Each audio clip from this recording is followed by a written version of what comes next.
Good evening. It is currently a quarter to 11, which means it's getting pretty late.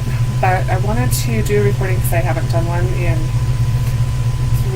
3-4 days. I'm not sure. I don't think I did one on Friday, and I know I didn't do one over the weekend. Anyway, so Friday was my first day of work at the new school. It was the new teacher or new staff orientation. It turns out that we've only got a score of staff, maybe a little more. And that's like everybody that's working with students. I believe that includes janitors, counselors, secretaries, EAs, teachers, the principal, all those people, which is really exciting. I'd say that's around half of what my previous school was, possibly a third. I believe at my previous school we had 35 teachers, plus all of the EAs, staff, supporting staff. So this was really interesting. There were 5 of us at the new staff orientation. There are apparently going to be a total of 7 new staff members, which is significant considering how small our population is. But it didn't seem like people were leaving because they were dissatisfied, but that they were eligible for retirement or there were medical issues in the family and things along those lines. Obviously, my boss is not going to get into a whole lot of detail as far as why people left, but it was something that I was curious about considering how small our staff is. So what did I learn?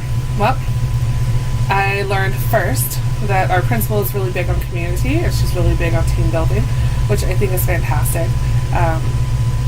One of the things I've always wanted in a school, which I think is much easier in a smaller setting, is having people who are working together. Now, toward a common goal. That said, in a smaller situation, it would be very easy for things to get out of hand if somebody is not playing nicely with others. But hopefully, with good leadership, that's not something that's actually going to be an issue. And it really feels like the people that she told us that the people that she recruited were all about wanting the students to be successful. And I can see that just based on what I've encountered so far. Of the new teachers, I'm impressed by all of them. I was so excited as I was listening to all the things they've done and seen and how they felt and what they wanted to impart to our students. The school that I'm at is a charter school. So if you're not familiar with that, a charter school does receive public funding, but it has to work under, or it works under an agreement that it has put together, and it is either administered at the state level or it could be administered by the local school district. In our situation, we are administered at the state level. The primary purpose for our school is to cater to the students who have a hard time with traditional school, going to class 6.5 hours a day for 9 months in order to get their credits so that they can get on with their lives. Now, I have nothing against the regular school. I think that for quite a lot of students, your typical kind of high school education is really good for them. But we also have this chunk of students who are at higher risk of dropping out. These tend to be the ones who have things going on in their lives which are putting stressors on them that make it difficult for them to focus on school. This could be that they have their own children. This could be they're taking care of grandma, they're taking care of their siblings. It could be that they have to go get a job. It could be gang and drug activity. Honestly, we don't know. And so one of the things that has been imparted so far is that we're really about networking with our students, which is really, really good, because this book that I've been reading, Drive, and also at least one of the podcasts that I was listening to, the one that I said that I was going to do a video on, talk about how the more you get people involved in the community, the more likely they are to take pride in it, the more likely they are to participate and to see success. And so what we really want to do is we want to give these students that taste of success. So the 2 really big things that make this school different, 3, are first our hours. So we don't start at 8 a.m. We start at 11 for 4 days of the week. No, we start at 11 for all days of the week. On Fridays, our classes are a little bit shorter, so the kids get out earlier because we go till 7. Kids do not have to sign up for classes from 11 to 7. They can sign up for what they need and get things out of the way. So in addition to having the more flexible scheduling, which is really nice, we also have students capable of earning a half credit in a quarter. Okay? So most of the time, if you are in high school and you're earning credits, you're on the credit system, you have to go for a full semester, pass the semester, which is going to be either 2 9-week periods or 3 6-week periods, and then you get your half credit. Some of our students struggle with this. 9 weeks, they do better. It's more intensive. They're able to focus on fewer classes. So instead of taking 6 or 7 classes, they're taking 3 or 4. And they really focus and work hard on those 3 or 4 for that 9-week period. They get their grade, and then they can continue. The third thing that I really like about what we do is students don't get to fail our classes.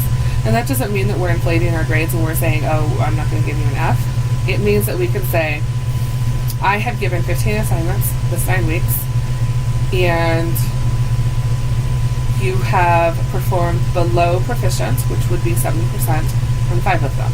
Therefore, these 5 assignments need to be redone. So if a student does not hit at least 70% on everything, and if they don't turn in everything, then they get an incomplete, the equivalent of an incomplete. It's called something else at our school. And then they have another 9 weeks in order to work on it. This is provided that they've turned in at least 50% of the work that was required for that course. Another thing that I really like about what we do is that every staff member, so remember I said we had 20 or so staff, every staff member is assigned to a group of students. Right now, our school has about 200 students, so every staff member has around 10. Okay? And they're checking in with that student weekly, they're talking to the student, they're working with them to make sure that they've met all of the requirements so that they can graduate, to keep them on track, to help them if they're getting in trouble, to refer them to services if they need them, that type of thing. Our students tend to be more sensitive. This is what I'm being told so far. I haven't encountered many of our students. I know that some of them will have been from my former school, but until I actually get to interact with them, I don't want to make any judgments. But I have a feeling they're going to be a lot of fun.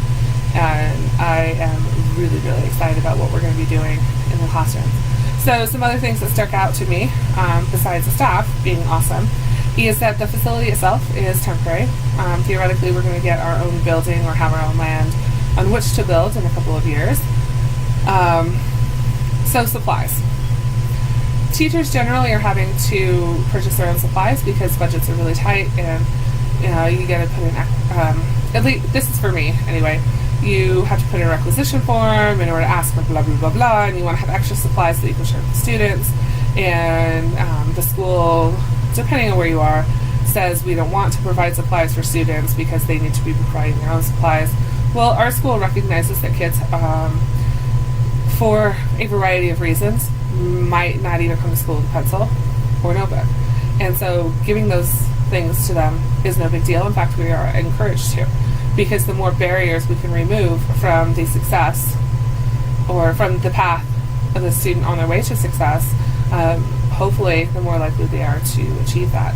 And our hope is that we are going to build on those successes, and once they get kind of a taste of the success, then they're going to want more, and they're going to see that they can be successful, and they'll continue to go in that direction. So this is going to be short. I'm only at about 9 minutes, and that would be because, as I said, it is late and I'm tired. And tomorrow is actually going to be my first full day of work. Today I took Odin in to daycare so he'd get kind of a shorter re-entry or reintroduction into that whole world, which made him a little bit sad since he's spent most of this summer just hanging out with me and getting to do stuff.